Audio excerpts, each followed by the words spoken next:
um dos temas mais importantes do direito internacional público é a questão às suas fontes, né? Então nós temos a ideia de direito internacional, como nós vimos o seu fundamento e a sua aplicabilidade, a sua existência. Nós vimos que existem duas grandes teorias, a voluntarista e a objetivista. Partindo dessas ideias, dependendo da teoria que você adotar, você vai dar um valor maior a uma fonte ou a outra. Nós vimos que a ideia dos voluntaristas principalmente está baseada em quê? Em codificar, em tratados internacionais, são baseados principalmente em ideia dos positivistas. Então, para os voluntaristas, uma das principais fontes do direito internacional público são os tratados internacionais. E aí nós podemos falar que os objetivistas, as principais fontes do direito internacional público, está baseado nos princípios, nos costumes, né? Então, o direito internacional público tem, como nós temos no direito interno estatal, as suas fontes. No direito interno estatal, proveniente das ideias positivas, a principal regra, a principal fonte do direito interno é a lei. E nós temos a partir daí, então, a construção de todo um ordenamento jurídico no qual nós temos uma hierarquia das regras, né? Então nós temos regras de hierarquia maior até regras de hierarquia menor. No direito internacional público, quando nós vamos nos referir às fontes, então, nós temos essa mesma ideia, de onde provém essas fontes do direito internacional público. Então, com base nessas ideias, nós podemos falar que o direito internacional público, ele é formado, primeiro, por quais tipos de norma. E aí, se nós buscarmos essas fontes, nós vamos ver os modos, então, formais de constatação desse direito internacional.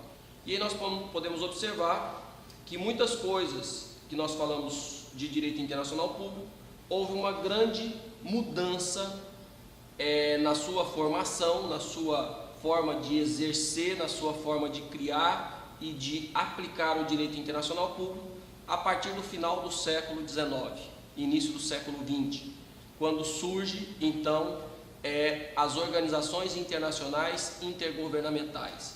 Então nós vamos ver mais à frente, nós já analisamos isso, a ideia da diplomacia multilateral institucionalizada. Então, no início do século XX, com o aumento das organizações internacionais intergovernamentais, a gente vê o maior implemento dessa multilateralidade, dessa diplomacia institucionalizada multilateral. Para quê? Principalmente para a ideia de solucionar o direito internacional para o maior número de estados possíveis, resolvendo em uma ideia para maior número de casos e atender o maior número, então, de situações com esse direito internacional. Então, nós vamos ver uma ideia, principalmente do direito internacional público, que é a descentralização. E a partir daí, para você falar qual que é a principal fonte do direito internacional público, depende da teoria que você adotar, ou a voluntarista ou a objetivista. Os voluntaristas dão preferência aos tratados internacionais e os objetivistas às outras fontes, como costumes e como os princípios de direito internacional. Então, os voluntaristas a vontade expressa ou tácita e transformar essas fontes positivas. Os objetivistas, a existência então de princípios e normas superiores que estão no ordenamento jurídico dos estados. Então nós temos aí que o professor Accioli afirma que podem existir fontes positivas, no sentido que toda relação jurídica deve ser concebida sob dois aspectos, um fundamental, racional ou objetivo, que existem fonte real e verdadeira, a fundamental então. E aí nós podemos falar principalmente a ideia dos princípios gerais de direito. Já o outro, ou seja, a formal, nós temos então a ideia da relação jurídica sob esse aspecto fundamental, ou a outra que nós podemos falar formal ou positiva, que existem fontes então formais ou positivas, que dão forma ao direito do jeito que nós conhecemos, principalmente nas regras de direito interna, que são as ideias principalmente dos tratados internacionais. E as fontes podem ser, como nós vimos na introdução ao estudo do direito, dividida em ser fontes materiais. Essas fontes materiais constituem-se de método de criação das normas jurídicas, que tem uma aplicação geral com efeito vinculante. E aí nós vamos ver aos atores que se destinam a essas regras. E nós vamos ver principalmente as normas de direito internacional público, são aplicáveis para estados, organizações internacionais e indivíduos. E com relação às fontes, elas podem ser formais também, que indicam a forma pelo qual o direito se desenvolve. E a gente vai observar que disciplina então as relações jurídicas entre estados. As fontes do direito internacional público então podem ser classificadas de diversas formas. Nós já vimos duas quando nós estudamos sobre o conceito de direito internacional público, trazida pelo professor Valério Mazzuoli, que é a questão das normas consuetudinárias e as normas convencionais. As normas convencionais nada mais são do que os tratados internacionais, e as normas consuetudinárias são aquelas que provêm dos costumes e dos princípios gerais de direito. E nós temos então que buscar aonde estão essas fontes do direito internacional público.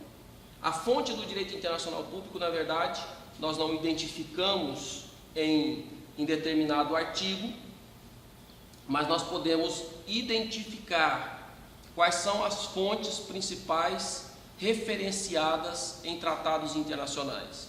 Então nós temos a Corte Internacional de Justiça, e no artigo 38 da Corte Internacional de Justiça traz a seguinte redação: se o Estado levar um caso perante a Corte poderá solucionar esse conflito aplicando os seguintes critérios. E aí nós vamos ver quais são os critérios aplicáveis. O primeiro, as convenções internacionais, ou seja, os tratados internacionais, quer sejam eles gerais, quer sejam eles especiais.